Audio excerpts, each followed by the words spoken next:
pense qu'on peut partager le fait qu'à l'heure où tous les clignotants de notre planète sont au rouge, il n'est pas illégitime d'interroger la validité de nos représentations. Le réchauffement climatique est l'un des défis majeurs de nos sociétés. À Bordeaux, toutes les grandes friches en reconversion ont été mises en chantier.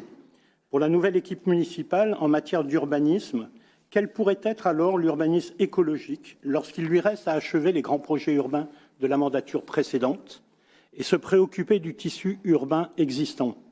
Quelles pourraient être les nouvelles unités de mesure, les nouveaux rapports aux lieux? Quelles hypothèses formuler pour engager un nouveau modèle d'urbanisme et d'habitat? La question de la ville résiliente que nous portons fonde le début d'un nouveau paradigme d'urbanisme, biodiversitaire, écosystémique, réversible et régénératif. La ville multifonctionnelle, neutre en carbone, biodiversitaire, inventant une nouvelle démocratie, de nouvelles solidarités et une nouvelle économie reste à mettre en œuvre concrètement. Le non-bâti prend alors une signification aussi importante que le bâti et place d'emblée l'écologie des espaces au même niveau que l'architecture. Il ne s'agit plus, à notre sens, de faire la ville, mais de réaliser un écosystème urbain. Et si au lieu d'une conception exogène du développement territorial et une vision majoritairement productive de celui-ci, nous affirmions qu'il nous faut prendre soin d'un territoire bien commun, prendre soin du proche et du lointain, des habitants et des passants, des lieux et des liens. Nous portons l'intime conviction que c'est en ces termes que se joue le rayonnement désirable de Bordeaux. Nous allons donc pouvoir passer à la précision des pistes, des orientations et des voies d'action. Il était important de repartir sur les constats, puisqu'ils parlent d'eux-mêmes sur les pistes, bien sûr, et les sujets et les enjeux. Sur la partie logement-habitat, quatre grandes priorités qui sont favoriser la production de logement social, la mobilisation du parc de logements existant. Deuxième point, la question de la régulation du marché libre. Troisième axe, la diversification de l'offre de logement dans les quartiers. Et puis, quatrième axe, le développement de la qualité de l'habitat et la rénovation énergétique. Et en dessous, en favorisant la participation citoyenne à la fabrique de la ville. Oui, en effet, à l'échelle de la commune, il s'agit de revoir chaque projet de construction et se demander si son programme est pertinent, s'il est bien situé et si l'artificialisation est bien limitée à son maximum. Ceci, partout où c'est possible, il faudra éviter d'artificialiser nos sols. La ville, en fait, l'idée, c'est de végétaliser dans l'espace public comme dans l'espace privé. Ça veut dire conserver au maximum les arbres, la pleine terre, l'écoulement naturel de l'eau.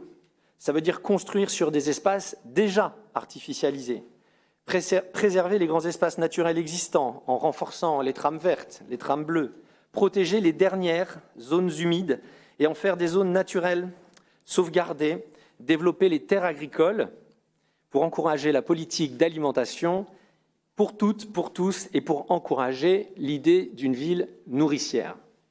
Alors nos espaces publics sont notre bien commun, surtout ici à Bordeaux, ville magnifique où il fait bon vivre, parfois relativement chaud toute l'année. Nous allons donc développer des lieux de rencontre, d'échange, de fraîcheur, afin que Bordelaises, Bordelais puissent s'y sentir bien et se les approprier. C'est à partir de ces espaces publics, à partir de ceux qui nous rassemblent, de notre quotidien, dont nous prendrons un soin particulier, que nous allons désormais concevoir la ville et ce qui s'y construit. Nous inversons donc totalement la logique. Il s'agit de réguler le travail, certes nécessaire et utile, des opérateurs immobiliers et de leur faire concevoir des nouveaux projets totalement différemment. Tout nouveau projet urbain, y compris à la parcelle, doit démontrer qu'il évite au maximum l'étalement de l'emprise bâtie sur la surface de pleine terre, qu'il évite la minoration de la part arborée du site, puis qu'il réduise au maximum ses impacts environnementaux, notamment via le label du bâtiment frugal bordelais, et enfin qu'il compense par la désartificialisation ou la renaturation d'autres secteurs. C'est le travail depuis octobre 2020 avec les projets démonstrateurs que Bernard Blanc va vous présenter maintenant que nous mettons en œuvre. Alors, avant les projets démonstrateurs, juste une illustration de ce travail de renaturation d'un site d'aménagement qui est Bastiniel, où effectivement il a été engagé depuis de nombreuses années, où il y avait un plan de paysage et de végétalisation déjà assez important qui était prévu dans le projet d'origine, mais que nous avons pu reprendre pendant l'automne de l'année dernière et le début de cette année avec les aménageurs et avec l'urbaniste en chef Winimas. Et nous avons multiplié jusqu'à 5 fois donc la part de pleine terre, simplement en enlevant tout le béton qui était prévu pour fabriquer les cheminements, toutes les circulations dans le périmètre de cette ZAC. Et donc l'exercice n'a dans le fond pas été aussi compliqué que ça d'augmenter, et on pense qu'on peut aller encore beaucoup plus loin. Donc on continue, après cette première étape, à travailler avec le paysagiste de la ZAC et Winimas, à augmenter encore, et on pense qu'on peut multiplier par 10 vraisemblablement les espaces de pleine terre sur ce site. Donc le travail se poursuit. Et on a mis en place, qui n'existait pas dans le projet initial, par rapport à la question des températures d'été et des canicules et de la fabrication des îlots de fraîcheur. Bien évidemment que les végétales y contribuent, mais l'eau aussi. Et donc on a fabriqué de toutes pièces un fil d'eau avec différentes formes, entre des nappes, une cascade, etc., qui va courir sur l'ensemble de la ZAC, puisque, vous le savez tous, nous sommes sur un site qui est extrêmement irrigué par l'eau. Donc on en a profité pour la drainer, la capter et mettre en place ce dispositif de rafraîchissement extrêmement naturel du site. Donc voilà une idée, par exemple. Vous voyez que ce n'est pas la révolution, il existait un plan de végétalisation du site sans aucun problème, mais on pouvait le pousser assez facilement un petit peu plus loin en enlevant le béton qui était, par exemple, toutes les circulations piétonnes qui ne se justifiaient pas, mais qui plaisaient beaucoup. Voilà. Et donc ce travail-là peut se poursuivre îlot par îlot pour augmenter au maximum la pleine terre sur la ZAC. Alors, notre ambition, elle est, s'agissant de la production neuve, elle est très claire. Et en même temps, elle est extrêmement ambitieuse. Il s'agit pour nous de participer à décarboner la production immobilière. En France, tous les opérateurs et tous les experts du secteur du bâtiment s'accordent là-dessus. Il y a un très gros potentiel de décarbonation de ce secteur immobilier. On rappelle juste que c'est le premier secteur consommateur d'énergie finale en France, le deuxième émetteur de gaz à effet de serre, juste derrière les transports. Et si on ne considère que les émissions liées à l'énergie, il passe en tête dès qu'on ajoute les émissions liées à la fabrication des matériaux et équipements mis en œuvre sur les chantiers. Et donc rappelons qu'effectivement, il émet 30% des gaz à effet de serre. Et donc, décarboner la production immobilière est un enjeu extrêmement fort. Pour cela, il faut remonter le plus en amont possible dans la chaîne d'instruction des permis. Et c'est pour ça qu'on a créé ce référentiel qu'on a appelé Bâtiment frugal bordelais, qui énonce de façon extrêmement précise la façon dont les opérations vont pouvoir maintenant être conçues par les porteurs de projets. C'est un travail que nous menons depuis la fin de l'année 2020, où on a impliqué tous les services instructeurs de la métropole, et il est mené avec 2 bureaux d'études extrêmement reconnus en France pour le travail sur les études et la qualité environnementale. On l'introduira dans la modification du PLU de façon à ce qu'il soit, au terme de cette modification, opposable. Aujourd'hui, il est mis en œuvre de gré à gré sur la base du volontariat avec les porteurs de projets. Ce n'est pas un label qui vient concurrencer ou se substituer à la réglementation RT 2020 qui est en train de se mettre en place ou le nouvel objectif E+C-. Ça n'a pas grand-chose à voir. Ces labels-là sont extrêmement techniques. Le nôtre porte sur la dimension de la frugalité, c'est-à-dire va regarder extrêmement précisément d'où viennent les matériaux mis en œuvre, le poids de ces matériaux, leur proportion dans la réalisation de l'ouvrage. Et donc, il vise à modérer au maximum l'emploi des matériaux et il vise à utiliser les matériaux les plus locaux possibles. Ce bâtiment frugal donc va préserver la qualité des sols, leur perméabilité et leur accueil de la biodiversité, comme Didier Jean-Jean l'a précisé tout à l'heure. Il doit participer à la maîtrise de l'effet d'îlot de chaleur urbain. Le bâtiment frugal est décarboné, réalisé en matériaux bio et géosourcés d'origine locale et régionale. Il est de conception bioclimatique. Il est extrêmement précis sur les conditions de gestion du confort d'été, qui est le grand enjeu dans la production neuve et dans la réhabilitation de l'existant. Il vise le zéro chauffage, le zéro climatisation et le zéro système de ventilation mécanique. Et il privilégie pour cela tous les dispositifs low-tech les plus frugaux possibles. La lumière et la ventilation doivent être naturelles, comme la chaleur solaire en hiver.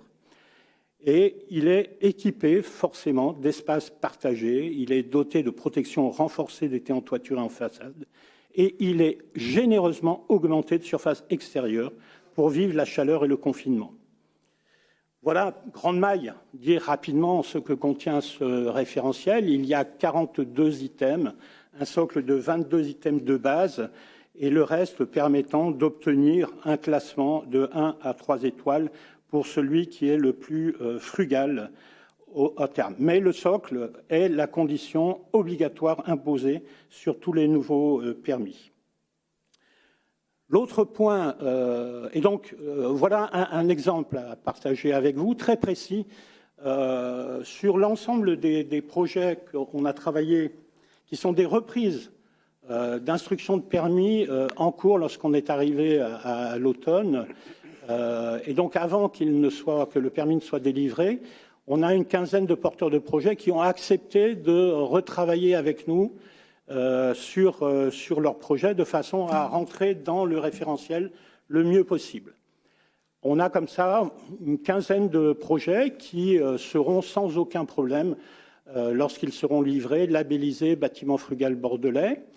Celui qui correspond à peu près à 1200 à 1300 logements sur des sites totalement artificialisés d'origine et sur lesquels on a pu reconstituer une moyenne de 35% de pleine terre. Donc, on souhaitait, avec ces démonstrateurs, montrer qu'il était possible de produire en quantité du logement et des surfaces d'activité économique sans imperméabiliser, au contraire, en régénérant de la pleine terre. Alors, un exemple qu'on va regarder un peu dans le détail, non, si on revient sur la dia précédente, pardon, voilà, c'est celui très précisément de l'îlot Saint-Louis, pour celui qui connaisse la situation, plus imperméabilisé que cet espace-là, entre la grande surface et tous les pourtours avec les parkings. Je pense que c'est difficile de trouver plus imperméabilisé que ça. On est sur un ancien bâtiment hangar de bâtiments de distribution, etc., où toute la parcelle qui est entourée en jaune est totalement artificialisée. Et le potentiel, c'est la création de 75 logements, dont 26 en accession sociale, sous la forme du BRS et des commerces en rez-de-chaussée. Il est frugal parce que, effectivement, sur la dia suivante, on peut rapidement regarder le fait qu'en cœur d'îlot, il va générer 27% de pleine terre et donc continuer la trame verte que nous avons sur les îlots qui le touchent et qui était la trame très traditionnelle des échoppes bordelaises. Et donc, on vient poursuivre cette séquence de trame verte à l'échelle des échoppes bordelaises avec ce nouvel îlot. Un travail extrêmement précis a été fait sur la question du confort d'été. Et puis ensuite, dia suivante, pour aller un petit peu plus rapidement, voilà. Alors l'image est peut-être un peu réduite, mais on voit que ce cœur d'îlot, effectivement, est très long. Il part du cours du Médoc, il va jusqu'au parking du supermarché. Il est continué avec cette opération.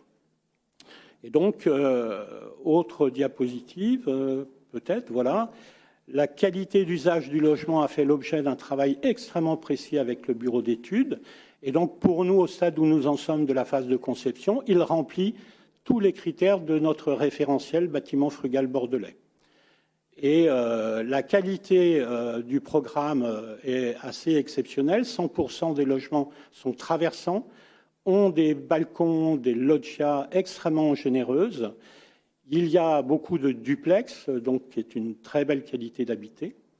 Et sur la cellule logement, dernière dia, je pense, un travail très précis a été fait de façon aussi à correspondre à d'autres usages quand on voit l'évolution des familles, avec la possibilité de créer au sein même de l'espace familial un studio indépendant pour le Tanguy à venir, qui va rester dans son logement et qui aura une entrée indépendante avec sa salle de bain. Et donc, ou que, quand le Tanguy sera parti, les propriétaires pourront louer, s'ils le souhaitent, et pouvoir rester dans leur grand logement de cette manière-là. Voilà un peu dans le détail ce que vise le label Bâtiment frugal bordelais. Voilà une image en l'état pour l'instant du projet.